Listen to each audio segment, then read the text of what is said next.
Amen. Si vous êtes dans Luc chapitre 1, on va relire les versets 39 à 40. Luc chapitre 1, versets 39 à 40. Vous pouvez garder quelque chose dans Luc chapitre 1, c'est notre chapitre référence aujourd'hui, on va y revenir assez régulièrement, on va tourner aussi dans d'autres passages. Luc chapitre 1, versets 39 à 40, il est dit « Et Marie se leva en ces jours-là et s'en alla en hâte, la province des collines, dans une ville de Juda, et entra dans la maison de Zacharie et salua Élisabeth. » Et le titre du message, je préfère donner un titre, même si c'est l'étude de Luc, c'est « La magnificence du Seigneur Jésus-Christ ». Et c'est donc Luc chapitre 1, partie 2. Donc aujourd'hui, on va continuer notre nouvelle série sur le livre de Luc, mais on avait déjà commencé, j'avais commencé même l'année dernière, j'avais mis entre parenthèses, mais là je veux qu'on continue. Et on étudie ce livre ensemble, et c'est une étude biblique verset par verset. Donc c'est bien qu'on fasse une étude biblique, qu'on aille verset par verset, et notamment de ce livre de Luc, parce que c'est un livre où il y a beaucoup de choses sur le Seigneur Jésus-Christ. Donc c'est vraiment, comme j'avais déjà dit, un voyage avec le Seigneur Jésus-Christ. On va apprendre beaucoup sur le Seigneur Jésus et sur sa vie. Donc pour rappel, où est-ce qu'on en est dans le livre de Luc? Donc on a déjà commencé le livre, on a fait Luc chapitre 1, partie 1, comme j'ai dit, ça fait déjà plusieurs mois. On avait fait des versets 1 à 38, on avait étudié Luc chapitre 2, le début, parce que c'était le fameux passage pour Noël. J'avais fait un message de Noël avec ça. Et j'ai fait un sermon complet sur un passage aussi de Luc chapitre 1, c'était le mois dernier. C'était tourner les cœurs des pères vers les enfants. Je voulais faire un message complet sur ce passage-là. Donc aujourd'hui, on va voir la deuxième partie de Luc chapitre 1, et donc c'est des versets 39 à 80. Et dans un prochain message, on va continuer Luc chapitre 2. Donc là, je voulais vous situer un peu où est-ce qu'on en est. Pour rappel, donc si vous vous rappelez des versets 1 à 38, là on a lu à partir du verset 39, on va étudier la deuxième partie, mais on a étudié plusieurs choses. Simplement rapidement, mais on avait étudié des choses sur les parents de Jean le Baptiste, donc sur Zacharie, sur Élisabeth, notamment qu'il était dit tous deux droits devant Dieu, marchant irréprochables dans tous les commandements et toutes les ordonnances du Seigneur. Donc on voit respectivement un homme et une femme de Dieu qui marchent avec Dieu, qui gardent ses commandements, donc qui sont des personnes honorables, louables. On a parlé de l'annonce de la naissance de Jean le Baptiste par l'ange, on a parlé de l'importance de la prière, on avait parlé du poison de l'alcool et de la malfaisance de l'avortement. Ça, c'est les choses qu'on avait vues dans Luc chapitre 1, la partie 1. On a aussi parlé de l'annonce de la naissance du Seigneur Jésus-Christ à Marie, parce que Jésus est dans la lignée de David, n'est-ce pas? Il est le Messie qui devait venir, il est le Fils de Dieu éternel, donc on avait vu ça ensemble. Il est né de la Vierge Marie, et la Vierge Marie était une grande femme de Dieu. C'est pour ça qu'il est dit, elle dit « Voici la suivante du Seigneur, qui me soit fait selon ta parole » et l'ange partit d'auprès d'elle. Et ça, c'était une puissante réponse, n'est-ce pas? On avait vu ça ensemble dans Luc chapitre 1. Donc on en est au verset 39, le titre du message c'est « La magnificence ». Si je dis à un moment donné « la magnificence », je suis désolé, j'ai essayé de répéter, mais j'ai tendance à dire ça, mais c'est « la magnificence du Seigneur Jésus-Christ » et c'est Luc chapitre 1, partie 2. Donc j'ai donné ce titre parce que si vous voulez aller dans le verset 46, et on va revenir en arrière après, mais allez dans le verset 46, pourquoi j'ai donné ce titre à ce message? Je préfère donner un titre même si c'est une étude biblique, parce qu'on voit au verset 46 et 47, il est dit « Et Marie dit, mon âme magnifie le Seigneur et mon esprit s'est réjoui en Dieu mon Sauveur. » Donc Marie dit « Mon âme magnifie le Seigneur. » Pourquoi elle dit ça? Parce que le Seigneur Jésus est magnifique, n'est-ce pas? C'est la magnificence du Seigneur Jésus-Christ. Il doit être magnifié, il est digne d'être magnifié. Et je vous donne une définition du Larousse de la magnificence. C'est qualité de ce qui est magnifique. C'est ce que représente la magnificence. Et quelques synonymes pour bien comprendre ce que c'est. Brillant, éclat, gloire, splendeur. Donc ça, c'est tout ce qui représente le Seigneur Jésus-Christ. Cette brillance, cet éclat, cette gloire, cette splendeur. Parce que mes amis, le Seigneur Jésus est magnifique, n'est-ce pas? On croit que le Seigneur Jésus est magnifique. Il est glorieux, il est brillant. Un jour, il va revenir dans sa gloire. Et donc, on veut le glorifier. On veut rendre gloire à sa beauté et l'éclatante beauté. Amen. Donc, on va y revenir. Recommençons au verset 39. Donc, on va étudier Luc chapitre 1 à partir du verset 39. On va le relire, versets 39 et 40. Il est dit « Et Marie se leva en ces jours-là et s'en alla en hâte, la province des collines, dans une ville de Juda. » Et verset 40, il est dit « Et entra dans la maison de Zacharie et salua Élisabeth. » Donc Marie, après avoir parlé à l'ange, donc souvenez-vous, juste avant, l'ange, il va annoncer à Marie qu'elle va porter le Sauveur, qu'elle va porter le Messie. Et donc Marie, elle va partir pour rejoindre sa cousine Élisabeth. On l'avait lu un peu plus tôt, si vous voulez relire le verset 36 aussi. Au verset 36, il est dit « Et voici ta cousine Élisabeth. » Donc l'ange avait dit ça à Marie. Elle a aussi conçu un fils en sa vieillesse et elle est dans son 6e mois, elle qui était appelée stérile. Donc Marie a appris que sa cousine Élisabeth va avoir un bébé, n'est-ce pas? Elle va enfanter, elle va avoir un bébé. Et pourtant, Élisabeth, normalement, ne pouvait plus avoir d'enfant. Donc je pense que c'est pour ça qu'il est dit que Marie part en hâte, donc elle a hâte d'aller voir Élisabeth, elle a hâte d'aller se réjouir avec Élisabeth du fait qu'Élisabeth va avoir un enfant, et aussi certainement se confier sur le fait qu'elle aussi, elle va être enceinte. Donc elle va voir sa cousine, mais voilà, c'est aussi, on voit qu'elles sont proches, Élisabeth et Marie. Et donc au verset 40, il est dit « Et entra dans la maison de Zacharie et salua Élisabeth ». Et notez qu'il est dit dans la maison de Zacharie, n'est-ce pas? Il est dit maison de Zacharie. Pourquoi il est dit maison de Zacharie? Pourquoi c'est significatif? Parce qu'il n'est pas dit la maison d'Élisabeth. Allez dans 1 Corinthiens chapitre 11, si vous voulez. 1 Corinthiens chapitre 11, je voulais le souligner, et c'est important de toujours rappeler ça. Il est dit « Et entra dans la maison de Zacharie et salua Élisabeth ». Parce que, mes amis, l'homme, c'est le chef de la famille. Amen. C'est pour ça qu'il est dit la maison de Zacharie. Parce que quand on est un homme, on est le chef de famille. On a une responsabilité. Dans 1 Corinthiens chapitre 11, au verset 3, il est dit « Mais je voudrais que vous sachiez que la tête de tout homme est Christ, et la tête de la femme est l'homme, et la tête de Christ est Dieu. » Donc l'homme est la tête de la femme, n'est-ce pas? Ça veut dire que l'homme est le leader de la famille. Et Dieu a une vision patriarcale de la famille. Il a une vision patriarcale, et l'homme est responsable de sa femme, de ses enfants, il est responsable de son foyer. Donc il doit prendre soin de son foyer, il doit bien diriger sa maison. Et oui, l'homme et la femme sont d'une valeur égale, n'est-ce pas? On croit que Dieu aime autant l'homme et la femme, simplement ils ont des rôles différents. Ils ont des rôles différents et on est égaux, mais il y a une chaîne de commandement. Parce que c'est la maison d'Élisabeth, ça fait aucun doute, n'est-ce pas? Là, quand Marie elle va voir Élisabeth, elle rentre dans la maison aussi d'Élisabeth. Mais ici, l'auteur, qui est le Saint-Esprit, nous dit la maison de Zacharie. Pourquoi c'est la maison de Zacharie? Parce qu'on voit le leadership du mari. Il y a un point qui est fait ici sur le fait que c'est la maison de Zacharie, parce que Zacharie est le chef de famille. Parce qu'aujourd'hui, il y a une plaie du féminisme, n'est-ce pas? Il y a une grosse plaie du féminisme, il y a une grosse plaie qui détruit les sociétés. Ce n'est pas le sujet aujourd'hui, mais ça détruit les sociétés. Je sais que notre pasteur a prêché sur ça dimanche, mais c'est absolument malfaisant. Et ça ne sera jamais assez dit. Parce que nous, on croit à cette vision patriarcale de la famille que Dieu nous donne dans la parole de Dieu. Donc, en tant que chrétien, on doit avoir cette juste vision biblique de la famille. On doit défendre cette juste vision. Il y a une chaîne d'autorité dans la maison, c'est le mari, la femme et les enfants. Amen. Parce que c'est pour le bénéfice du foyer. C'est pour le bénéfice du foyer, c'est pour qu'il y ait un bon fonctionnement, de même que Christ est soumis au Père. Donc, c'est pour le bénéfice du foyer que la femme soit soumise à l'homme. C'est pour le bénéfice de la femme et le bénéfice du mari. Donc l'homme a une grande responsabilité. Et tout ça, justement, vous pourrez vous dire, ah, c'est juste pour défendre les maris. Non, ça souligne l'importance de, quand on est le chef de famille, on a une grande responsabilité. On doit prendre ça au sérieux. Quand il est dit la maison de Zacharie, ça veut dire que Dieu voit la maison de Zacharie. Donc l'homme a une responsabilité sur son foyer. Et on voit le rôle clé du leader de famille, de prendre soin de son foyer. Parce que la tête de l'homme est Christ. Pardon, la tête de tout homme est Christ. Donc si vous dites, ah, vous dites ça parce que voilà, vous croyez que vous êtes un homme il a Christ au-dessus de lui, n'est-ce pas? Donc il a une responsabilité. C'est pas juste l'homme fait n'importe quoi, il fait ce qu'il veut. Non, il doit rendre compte. Voilà, c'est ça. Il doit rendre compte à Christ. Donc c'est une grande responsabilité. La tête de tout homme est Christ. Donc quand on est un homme, quand on est un père de foyer, quand on est le mari, on doit prendre ça au sérieux parce que notre tête, c'est Christ, n'est-ce pas? Et donc, on a cette responsabilité de prendre soin de sa famille.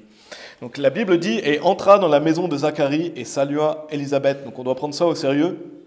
Et c'est une magnifique responsabilité, mais c'est sérieux en même temps. C'est quelque chose qu'on doit prendre à cœur quand on est le chef de famille. Donc, messieurs, pensons à notre foyer, notre maison. Si on prend Monsieur Dupont, Monsieur Durand, c'est des noms connus dans la francophonie. Quand Dieu voit un foyer, il voit la maison de Monsieur. La maison de Monsieur Dupont, la maison de Monsieur Durand. Donc on peut l'appliquer à chacun, et parce que le narrateur ici, qui décrit la maison, c'est le Saint-Esprit, n'est-ce pas? Et il dit la maison de Zacharie. Donc ce que je voulais souligner, c'est la responsabilité du mari et le fait que Dieu a une vision patriarcale du foyer. Donc c'est la parole de Dieu qu'il dit, il n'a pas dit la maison d'Élisabeth, ni de Zacharie et Élisabeth, il a dit la maison de Zacharie. Et pourtant, on sait bien que c'est la maison d'Élisabeth aussi, et qu'ils sont tous les deux aussi importants.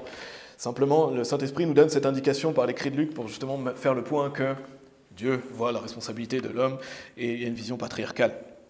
Donc il est dit, et entra dans la maison de Zacharie et salua Élisabeth. Donc on le voit, mais je trouve que ce principe il est encore plus accentué par le fait qu'il est dit la maison d'Élisabeth, pardon, il est dit la maison de Zacharie et salua Élisabeth. Donc vous voyez les deux prénoms en plus dans le passage.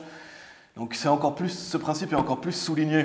Non seulement il est dit la maison de Zacharie, mais en plus il est dit, elle ne vient pas voir Zacharie, non, elle vient voir Élisabeth. Et salua Élisabeth. Ça accentue encore plus ce principe. Ensuite, au verset 41, donc on continue dans Luc chapitre 1 à partir du verset 41. Donc vraiment, on essaye d'étudier les versets voir plusieurs principes. Versets 41 à 43, il est dit « Et il arriva, lorsqu'Élisabeth entendit la salutation de Marie, que le bébé tressaillit dans son utérus. Et Élisabeth fut remplie de l'Esprit Saint. Et elle s'exprima d'une voix retentissante et dit « Bénie es-tu parmi les femmes, et béni est le fruit de ton utérus. Et d'où me vient ceci que la mère de mon Seigneur vienne à moi ?» Et c'est intéressant, on l'avait souligné dans le premier message, je ne vais pas développer plus, mais on voit que le bébé est vivant, n'est-ce pas? Ce n'est pas juste un tas de cellules, non. Le bébé a une âme, il tressaillit de joie. Donc on voit que Dieu fait un point ici du fait qu'un bébé dans le ventre de sa mère est vivant. Il est vivant, c'est un être vivant, il a une âme. Et c'est un clair passage qui le prouve ici, n'est-ce pas? Et donc il est dit, et Élisabeth fut remplie de l'Esprit Saint, et elle s'exprima d'une voix retentissante et dit, et c'est intéressant parce que ici dans ce passage, vous pouvez aller dans Ésaïe 58, si vous voulez bien, Ésaïe chapitre 58, c'est intéressant de voir ce passage parce que quel est le résultat ici d'être rempli de l'Esprit Saint? Parce qu'il est dit qu'Élisabeth fut remplie de l'Esprit Saint. Quel est le résultat? Et elle s'exprima d'une voix retentissante. C'est un des résultats que peut avoir le fait d'être rempli de l'Esprit Saint, s'exprimer d'une voix retentissante. Parce que le fait d'être rempli de l'Esprit Saint, ça peut engendrer ça, le fait de s'exprimer d'une voix retentissante. Ça peut vouloir dire bruyant, fort, puissant, avec un son puissant. Donc c'est quelqu'un qui parle avec puissance, avec audace, quelqu'un qui est déterminé quand il parle. Il s'exprime d'une voix retentissante. Ça peut être fort, quelqu'un qui parle fort, mais ce n'est pas forcément fort toujours, ça peut être puissant. Ça peut être quelqu'un qui parle avec zèle, avec audace, détermination. Donc ce n'est pas forcément toujours dans la force, mais c'est quelqu'un qui parle avec audace. Parce qu'une femme, par exemple, on sait qu'elle doit avoir un esprit docile et tranquille. N'est-ce pas? La Bible dit que la femme doit avoir un esprit docile et tranquille, donc je ne dis pas qu'une femme doit crier fort, parler fort, ce n'est pas du tout le point. Le point, c'est que quand on est rempli de l'esprit, une des conséquences qui peut être, c'est le fait de parler avec une voix retentissante. Donc ça peut être fort, mais ça peut être aussi avec zèle, avec détermination, avec audace. Regardez dans Ésaïe 58, le point que je veux faire dans deux domaines par rapport à ce qui est écrit ici. Le premier, c'est qu'on croit ici à la prédication dure à Tourforte. On croit à la prédication dure, notre Église croit à la même chose. Et si vous voulez bien, lisez Ésaïe 58, verset 1. Ésaïe 58, verset 1. Il est dit « Élève la voix, ne te retiens pas, élève ta voix comme une trompette et montre à mon peuple leur transgression et à la maison de Jacob leur péché. » Donc la Bible commande à ceux qui prêchent d'élever la voix, n'est-ce pas? D'élever la voix, de parler d'une voix retentissante. Donc on croit à la prédication dure ici, n'est-ce pas?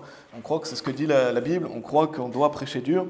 Donc le soi-disant mouvement chrétien qui est soft et mou, avec le pasteur en skinny jeans qui parle de manière efféminée, c'est pas biblique, n'est-ce pas? C'est pas biblique. Parce que là, quand est-ce qu'il élève la voix, lui? Quand est-ce qu'il prêche contre le péché? Quand il prêche toujours, toutes les semaines, sur l'amour de Dieu, la compassion de Dieu. Et oui, ça a sa place. Mais il y a aussi montrer les transgressions, il y a aussi prêcher dur. On croit à la prédication dure, et c'est biblique, n'est-ce pas? Élève ta voix, élève la voix, ne te retiens pas, élève ta voix comme une trompette. La trompette, ça fait du bruit. Si vous avez déjà écouté une trompette, ça fait du bruit et montre à mon peuple leur transgression et à la maison de Jacob leur péché. Donc quelqu'un qui est rempli de l'Esprit Saint peut parler d'une voix retentissante. Et bien sûr, on comprend que ce n'est pas toujours. On ne passe pas son temps à crier, à prêcher dur. Ça dépend du sujet, ça dépend du sermon, ça dépend des moments du sermon. Mais il y a cette notion de prêcher dur et d'élever la voix. Amen. Allez dans Éphésiens chapitre 6, si vous voulez bien. Donc là, je voulais faire un point sur cette notion de « elle s'exprima d'une voix retentissante », parce que c'est la conséquence d'être rempli de l'Esprit Saint. Donc on croit à la prédication dure ici.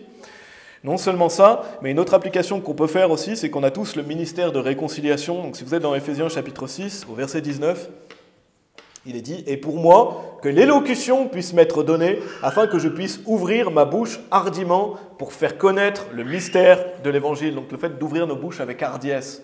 Quand on ouvre nos bouches, qu'on prêche l'Évangile avec audace, on sait que c'est la vérité. Et on veut plaider avec la personne, on veut faire notre possible pour prêcher avec audace, que la personne ressente qu'on a confiance dans l'Évangile, qu'on veut que la personne soit sauvée, qu'on vient lui prêcher la bonne nouvelle. Et on ne doute pas, n'est-ce pas? On ne doute pas de la vérité de l'Évangile. Donc on veut que la personne ressente ça.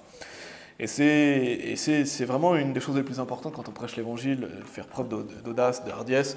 Donc on doit avoir confiance dans le pouvoir de la parole de Dieu. Quand vous prêchez des versets, la parole de Dieu est efficace, elle est puissante. Donc là, bien sûr, ce n'est pas crier sur les gens, n'est-ce pas? Quand vous prêchez l'Évangile, ne criez pas sur les gens, s'il vous plaît. C'est pas ça, c'est prêcher avec audace, avec détermination et avec amour, mais c'est parler avec confiance. Donc on doit ouvrir nos bouches avec hardiesse. Donc on peut l'appliquer aussi à ça. C'est cette notion de voix retentissante, mais ici dans la hardiesse de prêcher l'évangile. Retournez dans Luc chapitre 1, si vous voulez bien. Luc chapitre 1, on va continuer. Donc on a vu qu'Élisabeth parle avec une voix retentissante. Maintenant, on va voir qu'est-ce qu'elle dit, justement.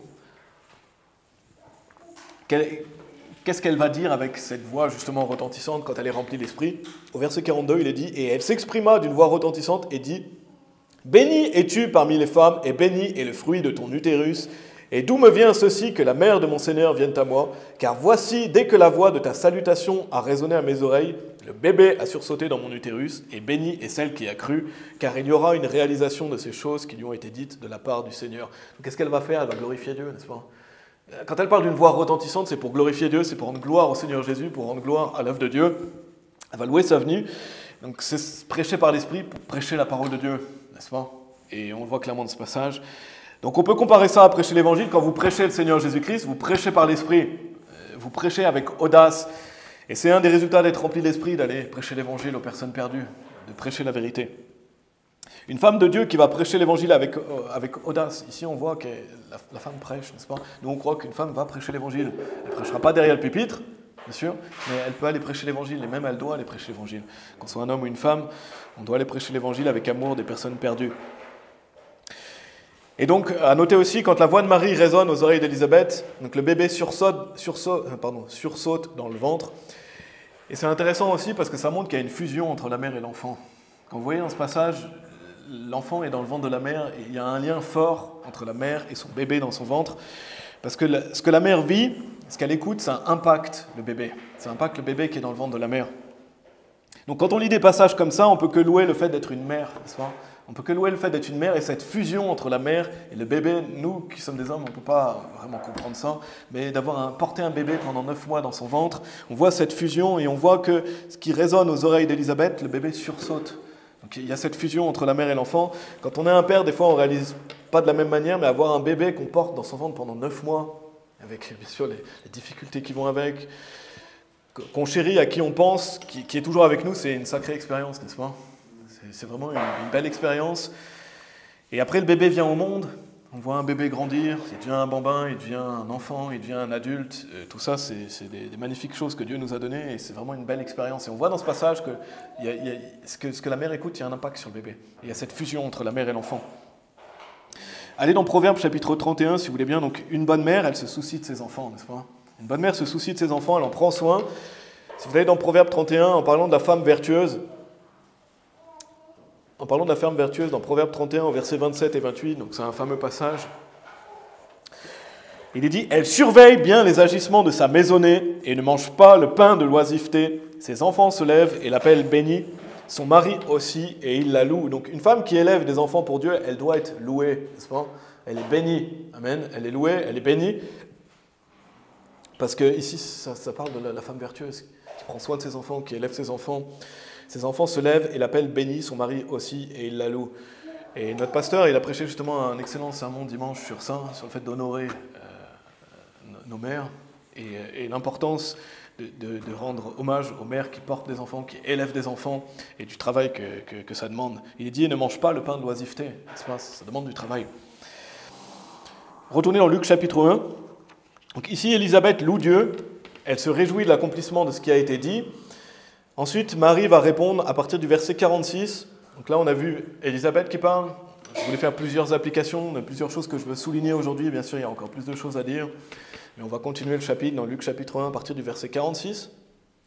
Verset 46 à 49, il est dit « Et Marie dit, mon âme magnifie le Seigneur, et mon esprit s'est réjoui en Dieu mon Sauveur, car il a regardé la bassesse de sa suivante, car voici, désormais, toutes les générations m'appelleront béni, car celui qui est puissant m'a fait de grandes choses, et saint est son nom. » Donc, ça parle du fait de magnifier Dieu, n'est-ce pas? Mon âme magnifie, donc que Dieu a fait de grandes choses, parce que Dieu est à magnifier, donc ça veut dire le Dieu trinitaire, le Dieu biblique, pas n'importe quel Dieu, mais le Dieu de la Bible, c'est lui qui est à magnifier, c'est lui qui est magnifique. Et c'est particulièrement le Fils de Dieu en plus aussi ici, le fait que le Seigneur Jésus vient dans le monde, parce que Jésus-Christ est Dieu notre Sauveur. Regardez au verset 47, il est dit « Et mon esprit s'est réjoui en Dieu mon Sauveur ». Et dans Matthieu chapitre 1, verset 23, il est dit « Voici une vierge sera enceinte et enfantera un fils, et l'on appellera son nom Emmanuel, ce qui signifie Dieu avec nous ». Ça, c'est des passages clairs sur la divinité du Seigneur Jésus. Quand il est dit « Mon esprit s'est réjoui en Dieu, mon sauveur », qui est le sauveur? C'est le Seigneur Jésus. Jésus est Dieu, n'est-ce pas?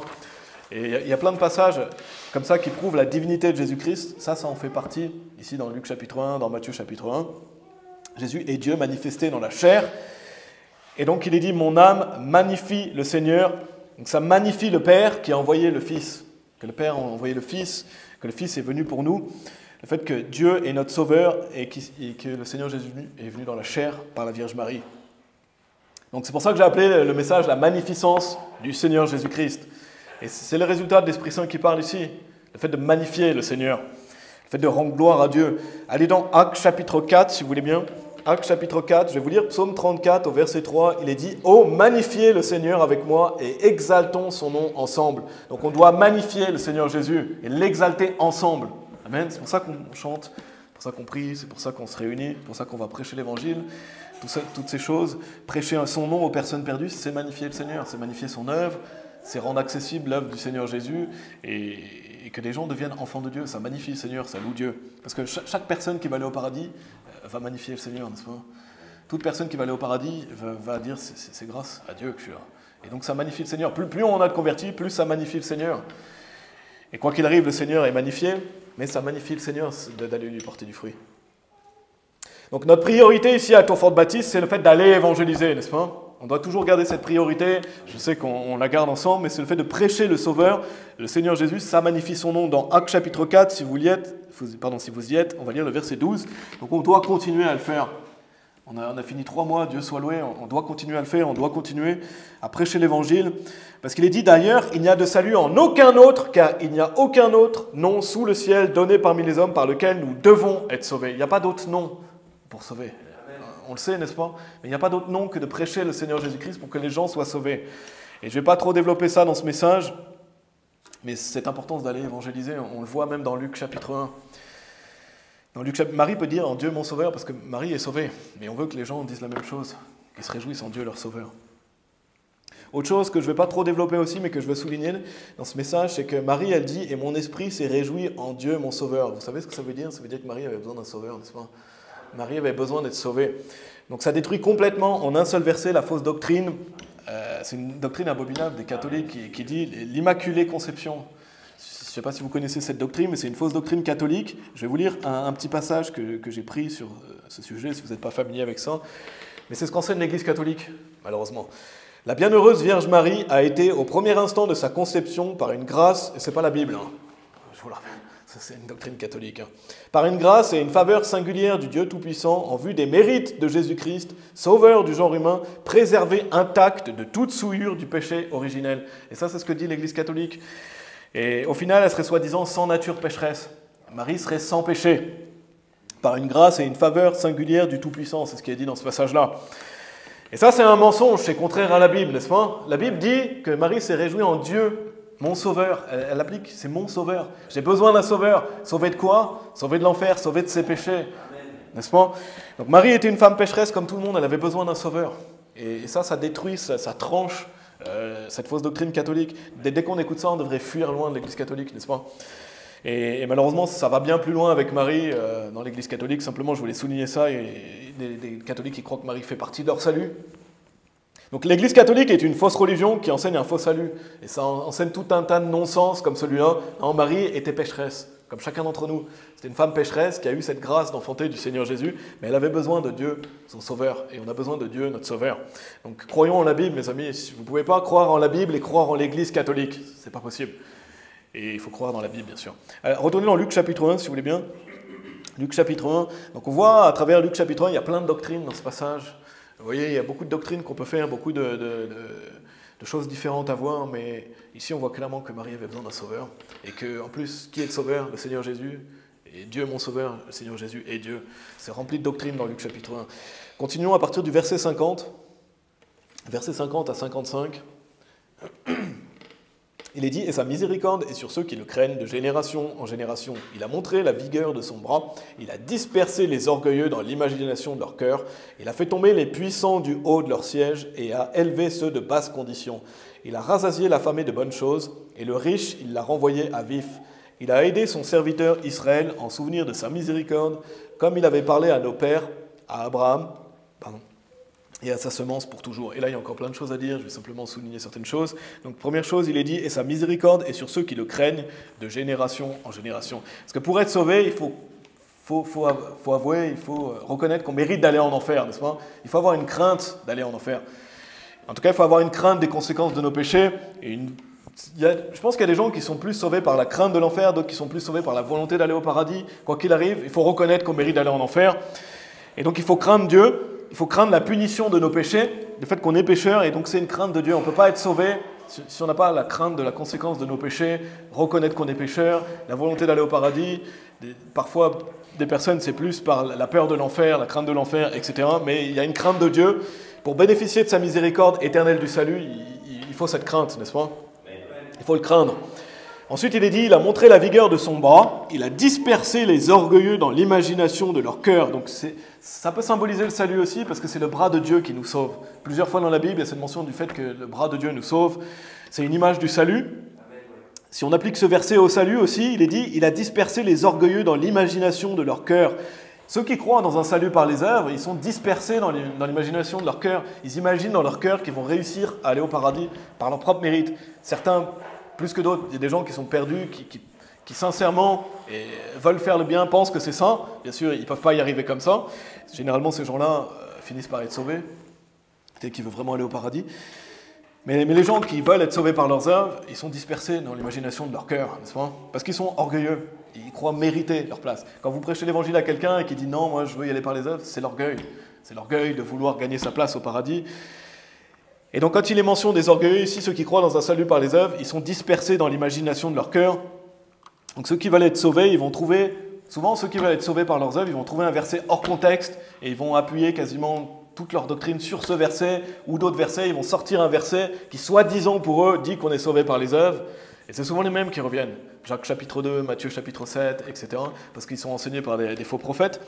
Mais souvent, ils vont prendre un verset et le tordre et essayer de justifier qu'ils peuvent être sauvés par leurs œuvres. Et bien, ils sont dispersés dans l'imagination de leur cœur. Et quand vous leur prêchez la vérité, c'est triste que quelqu'un veuille encore croire dans ses œuvres, n'est-ce pas? Et donc ici, quand les gens essaient de se justifier par leurs œuvres, ils sont dispersés, parce qu'ils sont orgueilleux. Dieu disperse les orgueilleux qui veulent mériter leur place au paradis, n'est-ce pas?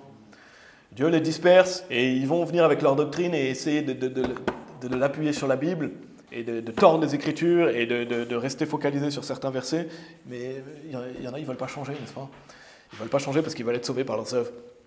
Ensuite, il est dit, il a fait tomber les puissants du haut de leur siège et a élevé ceux de basse condition. Donc Dieu n'est pas un respecteur de personne, n'est-ce pas? Dieu ne respecte pas que vous soyez, qui que vous soyez, quelle que soit votre position. Celui qui s'élève, il sera abaissé, et celui qui s'humilie, il sera élevé. Dans Luc chapitre 14, au verset 11, il est dit, car quiconque s'élève sera abaissé, et celui qui s'humilie sera élevé. Et c'est un bon principe dans notre vie chrétienne qu'on doit toujours garder à l'esprit, n'est-ce pas? On doit toujours garder à l'esprit que celui qui s'élève, il sera rabaissé. Celui qui se rabaisse, il sera élevé. Donc la voie du haut, elle est en bas, n'est-ce pas? Si vous voulez être élevé, vous devez être humble. Vous devez vous mettre au service des autres. Au contraire, si vous êtes orgueilleux à vous croire meilleur que les autres, à vous exalter au-dessus des autres, vous serez rabaissé.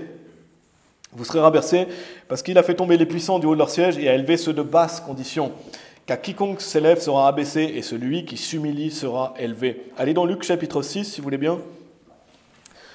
Luc chapitre 6. Donc bien sûr, c'est un rappel pour nous, chrétiens, on veut être un peuple humble, n'est-ce pas? Un peuple humble, qui se met au service des autres. Attention à l'orgueil. Il est dit, donc tournez dans Luc chapitre 6, en attendant je vais vous relire donc, ce qu'il est dit dans Luc chapitre 1, il est dit « Il a rassasié l'affamé de bonnes choses, et le riche, il l'a renvoyé à vif ». Donc ça parle notamment de ceux qui ont faim et soif de justice. Celui qui a faim de la vérité. Donc je vais vous lire aussi Matthieu chapitre 5, au verset 6, il est dit « Bénis sont ceux qui ont faim et soif de droiture, car ils seront rassasiés ». On a vu, il a rassasié l'affamé de bonnes choses, et dans Luc chapitre 6, au début du verset 21, il est dit « Bénis êtes-vous, vous qui avez faim maintenant, car vous serez rassasiés ». Allez au verset 24. Verset 24 et début du verset 25, il est dit « Mais malheur à vous qui êtes riches, car vous avez reçu votre consolation. Malheur à vous qui êtes rassasiés, car vous aurez faim. » Bien sûr, parce que malheureusement, souvent on le sait, mais les personnes riches ne sont pas réceptives à l'évangile, n'est-ce pas? Pourquoi? Parce qu'ils ont leur confiance dans leur richesse. Ils ont confiance que leur richesse va les sauver. Certains vont dire, moi, voilà, j'ai pas besoin de Dieu dans ma vie. Ils ont confiance dans leur richesse. Malheureusement, la richesse, souvent, est un frein à l'évangile, et on sait que les pauvres, et notamment aussi les pauvres en esprit, sont plus réceptifs à l'évangile. Donc, ils croient être rassasiés, les personnes riches. C'est pour ça qu'il est dit « Malheur à vous qui êtes rassasiés, car vous aurez faim. Malheur à vous qui êtes riches, car vous avez reçu votre consolation. » Ils croient déjà avoir tout ce qu'ils ont besoin. Mais ils n'ont pas mangé le pain de vie, n'est-ce pas? Ils n'ont pas eu l'évangile. Donc, leur richesse, ça ne va pas les sauver. Et c'est pour ça qu'il est dit et le riche, il l'a renvoyé à vif. C'est les personnes riches qui ne veulent pas se confier dans l'évangile. Alors qu'il a rassasié la famille de bonnes choses. Si vous avez faim et soif de justice, faim et soif de la parole de Dieu, quelqu'un qui a cette faim-là, il va être rassasié par l'évangile, n'est-ce pas? Il va avoir le salut. Quelqu'un qui croit en Jésus-Christ, il va avoir le pain de la vie éternelle. Il a rassasié la famille de bonnes choses, et le riche, il l'a renvoyé à vif. Et dans notre vie chrétienne, même si on est sauvé, on doit toujours continuer à avoir cette faim de Dieu, cette faim et soif de Dieu, cette faim et soif de la parole de Dieu, de vouloir se nourrir de sa parole et de vouloir connaître Dieu. Retournez dans Luc chapitre 1. Donc c'est une soif d'apprendre sur Dieu, d'écouter des enseignements, de lire la Bible, on doit avoir cette faim. Ensuite, verset 54, Luc chapitre 1, versets 54 et 55, il est dit « Il a aidé son serviteur Israël en souvenir de sa miséricorde, comme il avait parlé à nos pères, à Abraham et à sa semence pour toujours. » Donc là, ça parle du fait que le Seigneur Jésus, il est venu parmi les siens, n'est-ce pas? Il est de la semence d'Abraham. Et par la foi en Jésus-Christ, on fait partie de l'Israël spirituel. Si vous voulez aller dans Galates chapitre 3, donc souvenez-vous, c'est une étude biblique, hein. On tourne dans des passages. Si vous ne voulez pas tourner, c'est pas grave, je vais vous lire les passages. Mais on reste sur Luc chapitre 1, mais on étudie plusieurs passages, donc on tourne dans pas mal de passages. Si vous voulez tourner en même temps, sinon je vous lis juste les passages. Mais dans Galates chapitre 3, si vous voulez y aller rapidement, on va lire le verset 16. Galates chapitre 3, verset 16, il est dit « Or c'est à Abraham et à sa semence que les promesses ont été faites. Il ne dit pas « et aux semences », comme parlant de beaucoup, mais comme d'une seule, et à ta semence, laquelle est Christ. » Donc qui est la semence d'Abraham? C'est Christ, n'est-ce pas? Christ est la semence d'Abraham, et à sa semence que les promesses ont été faites. Il ne dit pas « et aux semences », comme parlant de beaucoup. Donc ça parle, le peuple juif aujourd'hui, c'est les personnes sauvées, n'est-ce pas? C'est l'Israël spirituel. Le peuple de Dieu, le peuple élu, c'est les chrétiens.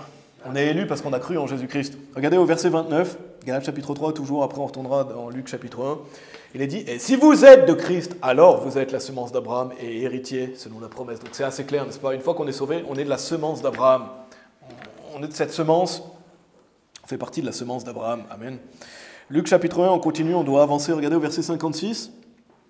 Il est dit « Et Marie demeura avec elle environ 3 mois et retourna dans sa propre maison. Or le terme d'Élisabeth arriva où elle devait accoucher, et elle mit au monde un fils. Et ses voisins et ses cousins apprirent comme le Seigneur avait montré sa grande miséricorde sur elle, et se réjouirent avec elle. » Donc on voit que Marie va demeurer avec elle pendant 3 mois. Élisabeth arrive au terme de sa grossesse, elle va donner naissance à un fils. Et ce que je veux souligner au verset 58, il est dit « Et ses voisins et ses cousins apprirent comme le Seigneur avait montré sa grande miséricorde sur elle. » Parce qu'elle n'avait pas d'enfants, et ils voulaient avoir des enfants, Élisabeth et Zacharie, et ils se réjouirent avec elle. Vous pouvez aller dans Proverbes chapitre 17, si vous voulez, mais on ne va pas y aller tout de suite, mais vous pouvez y aller d'avance si vous voulez. Donc, Élisabeth était stérile, elle était bien avancée en âge, donc il s'agit d'un miracle de Dieu, qu'elle a un fils. J'en avais parlé dans le premier message, dans la partie 1, mais Élisabeth et Zacharie ont certainement prié pendant longtemps pour ça. Dieu a exaucé leur prière. Et donc ses voisins, ses cousins se réjouissent de cette bonne nouvelle, n'est-ce pas? Et c'est un principe très important dans la Bible que je veux aussi souligner aujourd'hui, c'est de se réjouir avec ceux qui se réjouissent et de pleurer avec ceux qui pleurent. Je vais vous lire Romains chapitre 12, verset 15, restez dans Proverbe 17, il est dit « Réjouissez-vous avec ceux qui se réjouissent et pleurez avec ceux qui pleurent ». C'est un principe important qu'on doit garder à l'esprit en tant que chrétien, parce qu'on pourrait se dire « Oui, mais bien sûr, peut-être on se dit oui, je le fais, on le sait. » On pourrait se dire, je le sais, si quelqu'un est triste, je suis triste avec lui, si quelqu'un est heureux, je me réjouis avec lui. On le sait, on le fait, mais vous seriez étonné, malheureusement, de voir qu'il y a beaucoup de personnes qui ne le font pas. Il y a beaucoup de personnes qui ne le font pas, et il y a des personnes qui se disent être votre ami, et ils seront votre ami, mais tant que vous allez bien. Et il y a des personnes comme ça. Si vous allez bien, ils rigolent avec vous, ils plaisantent avec vous, ils aiment être dans votre compagnie. Dès que vous allez mal, ils ne veulent plus vous voir. Ça, c'est pas être un vrai ami, parce que vous devez pleurer avec ceux qui pleurent. Inversement, il y a aussi l'opposé. Il y a des personnes qui se disent être votre ami, ils seront vos amis, mais tant que vous n'allez pas bien. Ils sont là quand vous n'allez pas bien, ils veulent vous réconforter, ils veulent être avec vous. Et dès que vous allez bien, ils ne veulent plus vous voir. Et ça, c'est pas être un vrai ami, n'est-ce pas? C'est pas juste, je veux être ami avec quelqu'un qui va bien ou quelqu'un qui va pas bien. Non, c'est un vrai ami, il est là avec la personne qui va bien ou qui va pas bien. Il est là pour la personne. Il y a des gens, quand vous allez bien, ils veulent plus être votre ami, ils veulent plus vous parler, ils vous considèrent plus, ils vous méprisent. Parce que vous allez bien et ils se réjouissent pas avec celui qui se réjouisse. Parce que votre joie, ça le met en colère pour une raison, voilà. Il y a des personnes qui, quand vous allez vous réjouir, ils vont pas être contents. Et ça, c'est pas être un vrai ami. C'est pas être un vrai ami. Il y a des personnes qui seront vos amis quand vous allez bien ou quand vous allez pas bien. Ça, c'est pas être un vrai ami. Regardez dans Proverbes chapitre 17 au verset 17. Proverbes chapitre 17, verset 17. Il est dit, un ami aime en tout temps et un frère est né pour l'adversité. Donc un vrai ami, il aime en tout temps. Que vous allez bien, que vous n'allez pas bien, il est là pour vous. Quand vous n'allez pas bien, il est là pour vous écouter, vous réconforter. Et il essaie de vous aider, n'est-ce pas? Et quand vous allez bien, il est là pour se réjouir aussi avec vous. Donc si quelqu'un est ce genre de personne, c'est une honte, n'est-ce pas? C'est pas être un vrai ami. C'est pas être un vrai ami. Et c'est être hypocrite. Parce qu'un vrai ami, il aime en tout temps. Donc, c'est pas être un ami tant que ça va bien et dès que les choses vont mal, je suis plus là. Et c'est pas être un ami tant que ça va pas, je suis là, mais dès que tu vas bien, je suis plus là. N'est-ce pas? C'est vraiment, si quelqu'un se reconnaît en ça, il faut changer. Il faut changer, c'est pas une bonne attitude à avoir. La Bible dit, réjouissez-vous avec ceux qui se réjouissent et pleurez avec ceux qui pleurent. Donc, on va être là quand la personne va pas bien, mais aussi quand elle va bien, et on veut se réjouir quand la personne a une bonne nouvelle, on veut se réjouir quand la personne réussit, quand elle a des accomplissements, quand elle réussit quelque chose. On veut se réjouir des bonnes nouvelles des autres. Amen. On veut se réjouir de ça. Ça paraît tout simple, mais pourtant le monde est rempli d'hypocrites qui font semblant. Et un chrétien ne doit pas être comme ça, donc on ne doit pas être ce genre de personne, n'est-ce pas? Il est dit, et ses voisins et ses cousins apprirent comment le Seigneur avait montré sa grande miséricorde sur elle, et ils se réjouirent avec elle. C'est un principe tout simple, mais il faut l'appliquer. Et il faut l'appliquer, donc ça veut dire, réjouissez-vous quand un frère a une promotion au travail. Quand votre frère a une promotion au travail, quand il réussit, quand il est mis en valeur, quand il fait des choses pour Dieu, réjouissez-vous avec cette personne. De même, réjouissez-vous quand votre sœur a accompli quelque chose. Réjouissez-vous quand votre sœur elle est mise en valeur, quand elle élève des enfants pour Dieu, réjouissez-vous avec elle, n'est-ce pas? Il n'y a pas de place à l'envie, la convoitise, la comparaison entre nous, n'est-ce pas? On doit rester dans cette unité où au final on sait qu'on veut encourager les autres parce que c'est pour servir Dieu, n'est-ce pas? Donc on veut s'encourager les uns les autres, on doit se réjouir les uns pour les autres. Il n'y a pas de compétition dans la vie chrétienne entre nous. Amen. Il n'y a pas une compétition entre nous, on est frères et sœurs. Et ça fait penser, allez dans Colossiens chapitre 3 si vous voulez bien, ça me fait penser au passage qu'on est en train d'apprendre avec notre Église, dans Colossiens chapitre 3. Ça fait vraiment penser à ce passage, mais on voit dans ce passage, et c'est réjouissant quand il vous arrive quelque chose de bien et que peut-être vous le dites ou quelqu'un l'apprend et que la personne se réjouit avec vous, n'est-ce pas? Et on doit faire ça, on doit se réjouir avec les autres quand ils se réjouissent, on doit pleurer quand ils pleurent. Regardez Colossiens chapitre 3, versets 12 à 14. Et bien sûr, ça ne veut pas dire que forcément vous allez pleurer si la personne pleure devant vous. C'est faire preuve de compassion, c'est compatir avec la personne, c'est l'écouter, prendre soin d'elle. Regardez Colossiens chapitre 3, versets 12 à 14, il est dit « Revêtez-vous donc comme les élus de Dieu, saints et bien-aimés, d'entrailles de miséricorde, de gentillesse, d'humilité, d'intelligence, de docilité, de longanimité, vous supportant l'un l'autre et vous pardonnant l'un l'autre si quelqu'un se querelle contre un autre. Comme Christ vous a pardonné, vous aussi faites de même. Et par-dessus toutes ces choses, revêtez-vous de la charité, laquelle est le lien de perfection. » Et il y a beaucoup de choses dans ce passage qu'on apprend, n'est-ce pas?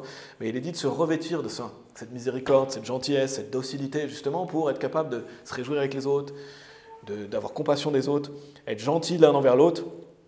Et il mentionne la docilité aussi, d'être quelqu'un de doux, n'est-ce pas? Quelqu'un de docile, compatissant, quelqu'un qui a un cœur aimant pour les autres, qui n'est pas en train de mépriser quelqu'un, le prendre de haut, etc. Donc, tout ce passage enseigne beaucoup de choses, le fait de pardonner aussi, le fait de pardonner, de se supporter l'un l'autre, comme Christ nous a pardonné, n'est-ce pas? Pardonnez-vous l'un l'autre comme Christ nous a pardonné. Donc ça apporte l'unité, justement au contraire de l'envie, la convoitise, l'amertume, n'est-ce pas? Qui vont à l'opposé de cette unité. Au verset 14, il est dit « Et par-dessus toutes ces choses, revêtez-vous de la charité, laquelle est le lien de perfection. » Donc si vous marchez dans la charité, vous allez penser au bien des autres, à leur édification. Vous allez penser à l'autre. Au contraire de si vous, par exemple, si vous enviez quelqu'un, si vous convoitez ce que l'autre il a, si vous le méprisez, si vous essayez de le rabaisser pour vous élever, ce n'est pas de la charité, n'est-ce pas?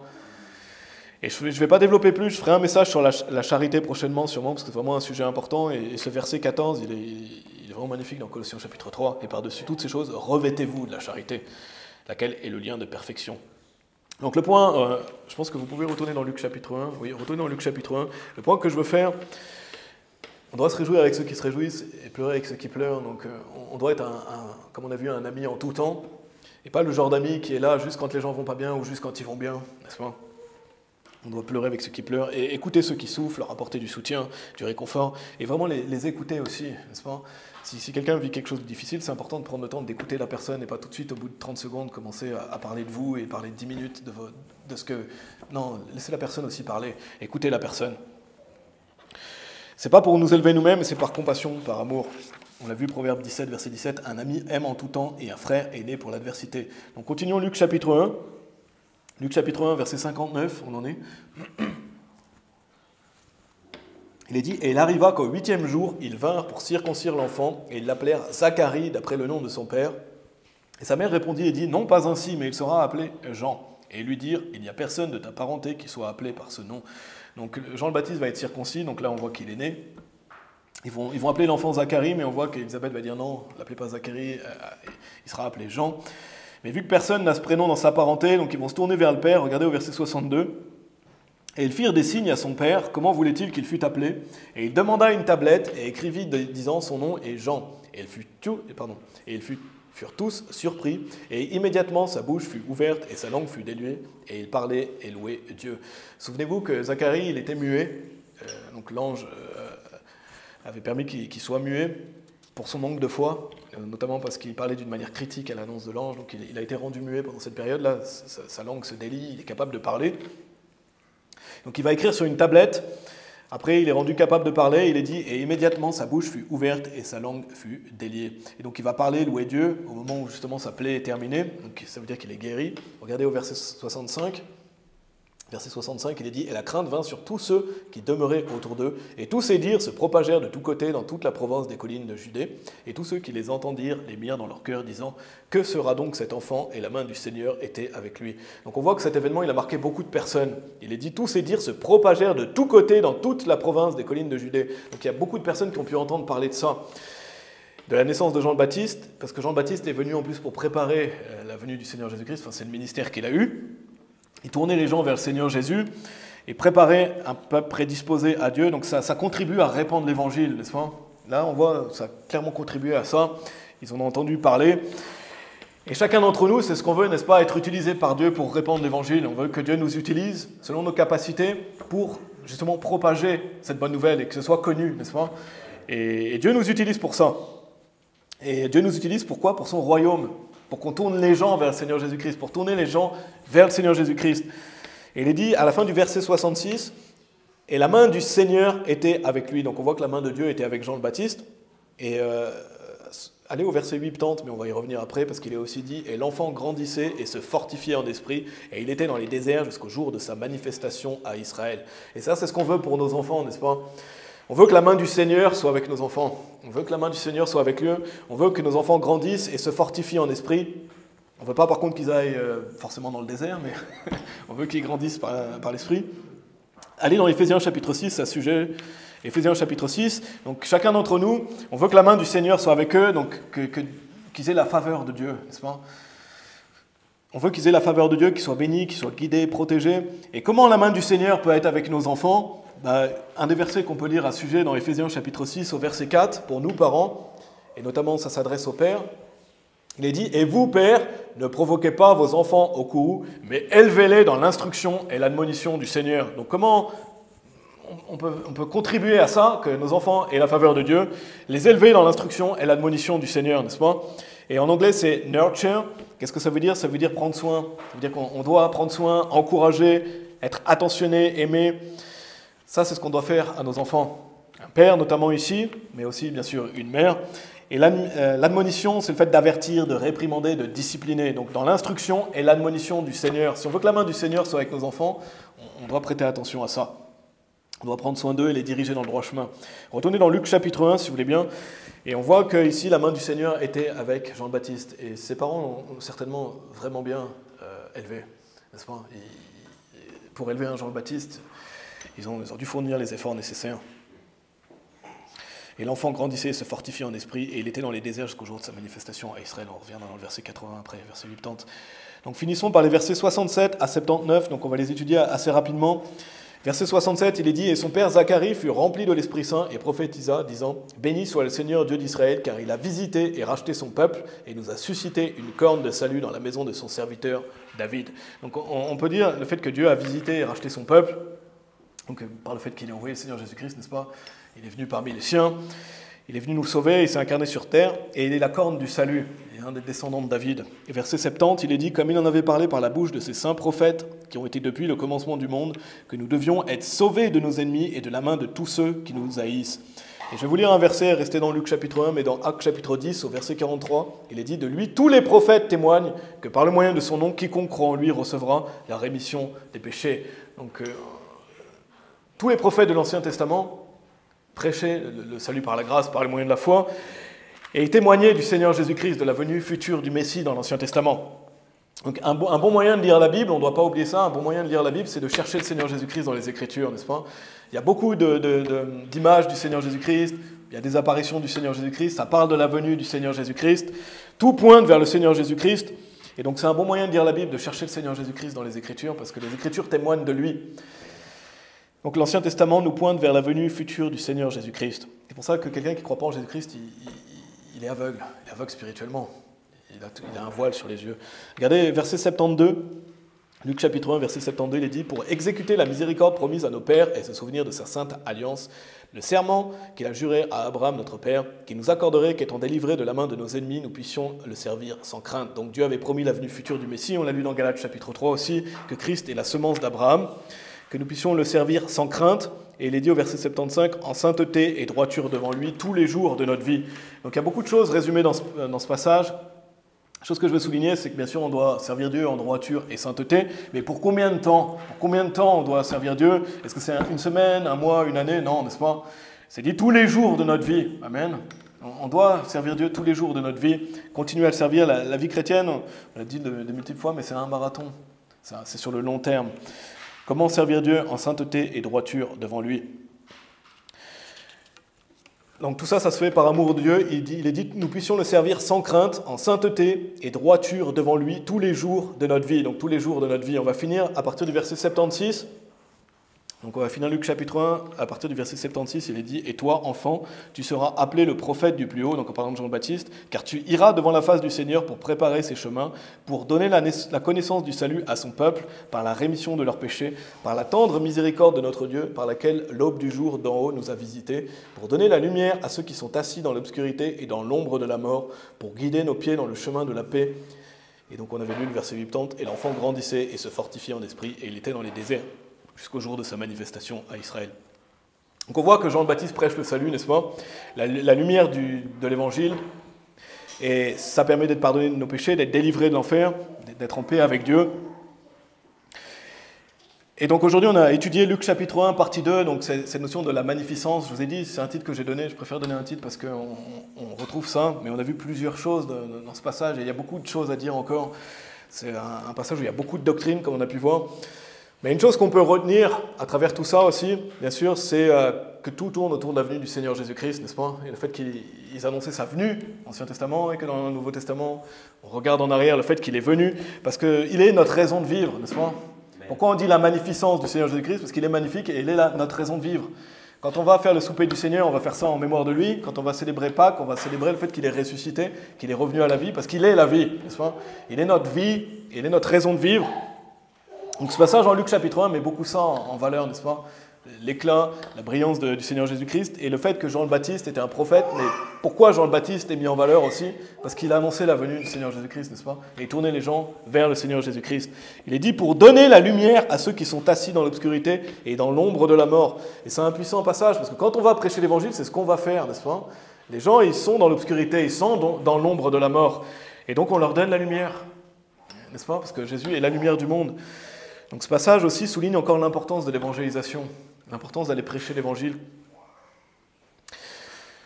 Donc finissons par, dans Luc chapitre 1, il est dit « Mon âme magnifie le Seigneur et mon esprit s'est réjoui en Dieu, mon Sauveur. » C'est la magnificence de notre Seigneur Jésus-Christ. On va prier.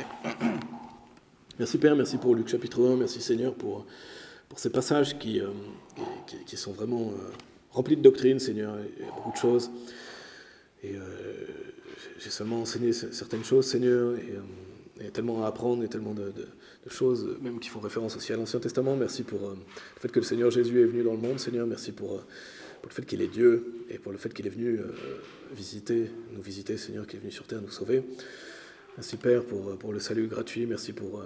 quand on lit des passages comme ça, Seigneur, on peut que te remercier pour ta grandeur et ta magnificence, Seigneur, et le fait que tu t'es dépouillé de ta gloire, que le Seigneur Jésus est venu en tant qu'être humain.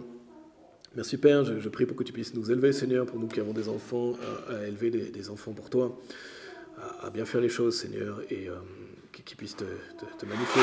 Et aide-nous, Seigneur, à continuer à prêcher l'Évangile, Seigneur, afin que plus de personnes te louent, et voilà, que nous puissions tourner les gens qui sont assis dans l'obscurité, et qui marchent dans l'ombre de la mort, je paraphrase, mais en tout cas les gens qui sont perdus dehors. Merci Père, merci, on prie pour la bonne fin du service, pour un bon retour la semaine prochaine, ici Seigneur, dans notre groupe, et on prie toutes ces choses au nom de Jésus-Christ. Amen.